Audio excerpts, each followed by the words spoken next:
Déjà, le baseball, ça correspond pas à la culture française. Par exemple, au basket, que ce soit aux États-Unis ou en France, il y a 5 joueurs, il y a des paniers. Le football américain, c'est un peu plus compliqué, mais ça ressemble au rugby, donc les gens comprennent mieux. Le baseball, c'est complètement différent. Vous avez deux équipes de 9. Il y a une équipe de 9 qui est assise sur un banc. Et sur le terrain, vous n'allez jamais avoir 9 joueurs contre 9 joueurs. Donc ça, la culture, les gens s'y comprennent très mal.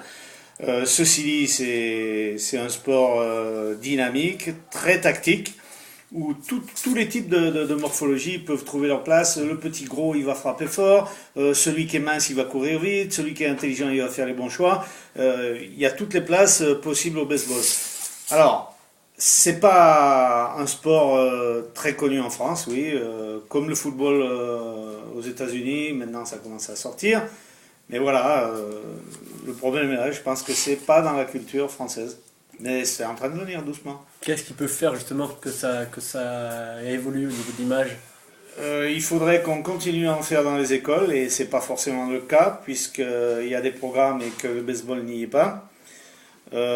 C'est dommage parce que, comme je le disais à l'instant, c'est ouvert à toutes les morphologies et on peut lancer fort, on peut lancer précis. On attrape, c'est le seul sport où on attrape exclusivement avec la main gauche.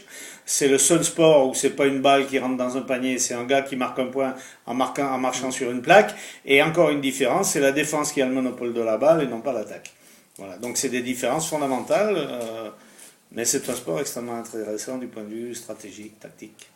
Et est-ce que vous avez songé à faire comme un partenariat, enfin, du genre faire des Alors, formations ou tout comme ça? on est dessus, c'est l'objet du moment, c'est en gestation ça, parce que on se doute bien que les subventions régionales, départementales vont baisser, on veut qu'on fonctionne à l'américaine, donc sponsorisé par les entreprises.